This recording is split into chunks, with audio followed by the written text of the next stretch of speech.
name and the mayoral candidate for the city of Richmond in the upcoming municipal election in October. Okay. And the We Are Richmond Party, is that a new slate that you established? Yes, that's a new slate that I established back in December. I applied for it with Elections BC, and it's been formally approved as of January. Perfect. Okay. So we've got an outgoing mayor, and Yes. we've got Mayor Malcolm Brody, who's been there for a good long while, about 25 years at this point. Why did you want to run? Well, I'm running because, I'm raising my family here, and all my children were born and raised in Richmond. So I want them to grow up in a city that they can trust. And what I see now, having been in Richmond for some time, is that the trust is broken. I'm sure you may have heard that there were some gift cards that went unaccounted for in the hundreds of thousands of dollars, and that's been a pretty big thing. And this only came up because journalists dug it up or someone made an FOI request, but this shouldn't be the case. I feel that it really destroys the trust between the people and the local government.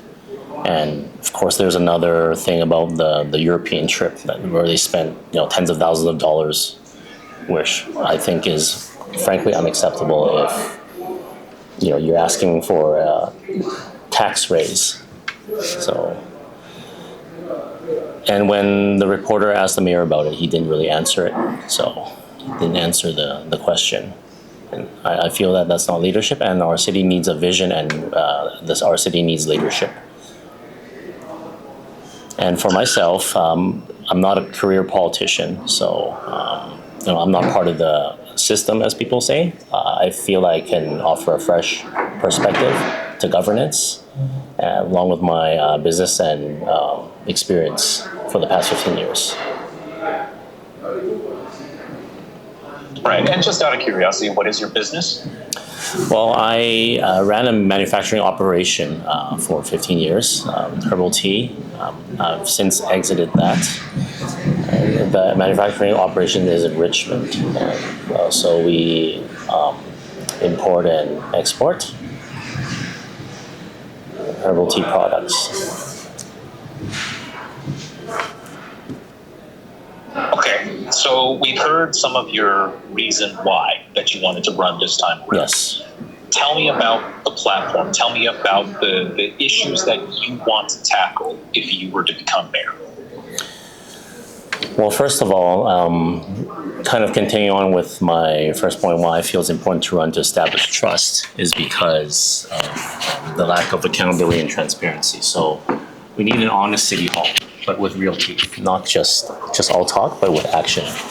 So I'm going to set up an independent ethics commissioner and a lobbyist registry and full transparency, so that these kind of things won't quietly go missing again. We kind of break the culture of secrecy that kind of surrounds City Hall, and that's what people feel, right? And second of all, we want to use our strong finances because Richmond has done very well financially for the past few decades. We've built significant reserves, we have real surpluses, and we can really serve the people that we need to serve with this money. Of course, we're still going to manage the finances in a very responsible manner, but I feel that we can use some of that to serve the people and to improve the services. And third of all, I feel that because Richmond is so diversified and we have almost 70% of people, residents, that don't speak English as their mother language, we can do a little bit more in terms of communicating, perhaps in other languages, with communications and whatnot, in languages other than English also. I think it's worthwhile, especially seeing that the participation rate in the 2022 election was only 24%. And I think that's a red flag for us because it shows that people don't feel like they're a part of the city. Like they don't really feel like their voice or their vote really matters. And that's why we have such low participation, and I'm looking to change that. Okay. All right, and on some of the kind of like those perennial issues that we often hear about in the city, things like public safety, things like housing, where do you stand on those? Well, public safety, I think, is foundational for any city. I think it's a minimum job description item. It's not something that people should try to campaign on. I think if you cannot keep your community safe, then you're not really fit for the job. So community safety, I think we can do a lot of things.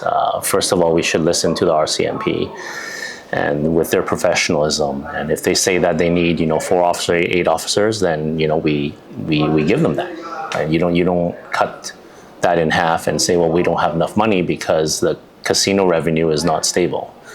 I think, we really need to respect what our local law enforcement gives us in terms of intelligence and information, because they're the ones that are on the ground. They know what we need for the city in terms of keeping community safe. So that's exactly what we'll do.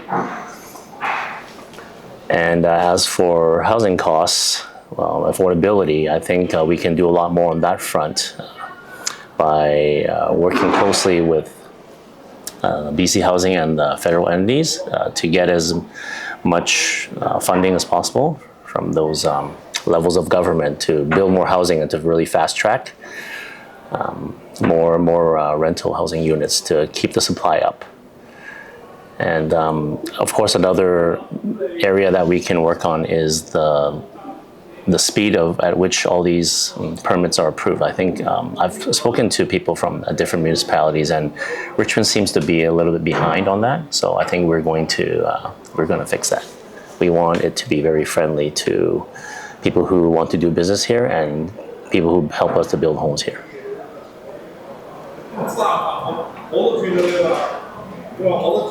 Okay, all right. And something I wanted to ask you about, and this is from a couple of years ago, when there was all that discussion about a safe consumption site Yes. in Richmond.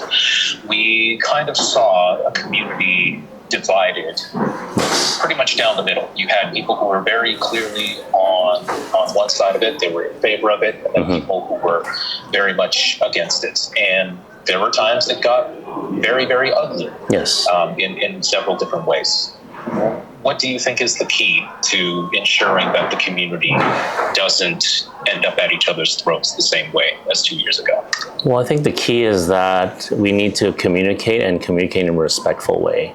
And I think it goes both ways, not just from the government side, but also from the people's side. And I think the government needs to do a better job in facilitating these conversations and not operating, in an environment of secrecy almost. People feel that, they're only angry because they feel disrespected. And going back to the supervised consumption site matter, they decided to push forth a motion over Chinese New Year weekend. I think that was a very bad decision. They could have done a little bit more in terms of public consultation. They could have did a mail out and given the residents of Richmond 8 to 12 weeks to really think about it and have, either town hall meetings or discussion forums, because this is a very big deal to the city if you're going to explore something like that. And I feel that the residents were not respected, and I think that's why it ended up the way it did. So I think in the future, if the city were ever to do any big projects like this or have any ideas to move in a certain direction, it should really consult the residents in a more meaningful manner. And I think going forward, that would prevent a lot of the problems. Like, we wouldn't end up at each other's throats if we only communicated better. Okay, that's the one other thing I'll ask you then is, one way or another, we're going to have a new mayor, Yes. right? And we've had Malcolm Brody has been in that position for a quarter of a century, 25 years, right? But we have also seen a mayor who, in each and every single election that we've seen over the past however many, he was reelected by pretty big margins, which says something about how he was able to connect with voters in Richmond. What do you think is going to be your strategy and your key to winning over the hearts and minds of Richmond residents?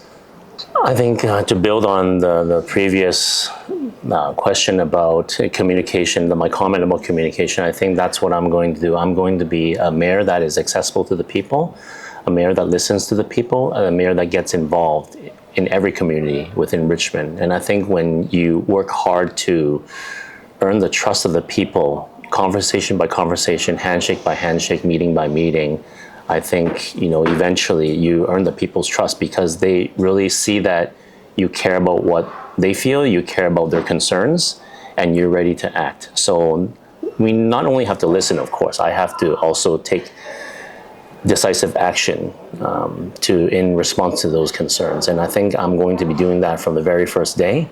I'm going to listen to what the people need, and I'm going to act according to that because I'm here to serve the people, and they're my boss. So I have to listen to them. And I think that's just a very simple thing to keep in mind. Okay.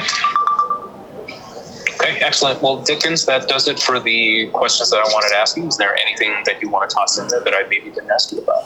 No, I think these were pretty good questions, and I think it really gets to the heart of why I'm running and a little bit about my vision.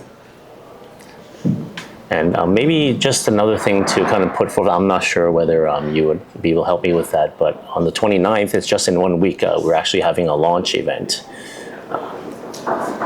And we're going to announce our policies in a little bit more depth. And so, if you can help me put the word out and have more people to come and attend, they can pick up tickets at our office.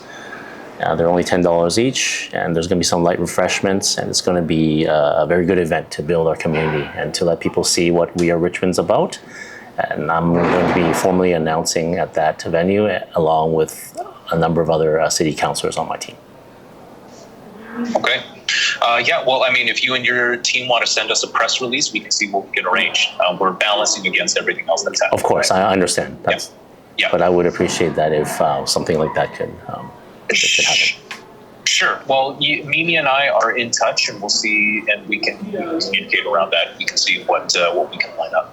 Okay, wonderful. All right. Thanks so much for your time, Steve. You have a good weekend. You too. Bye-bye. Bye-bye.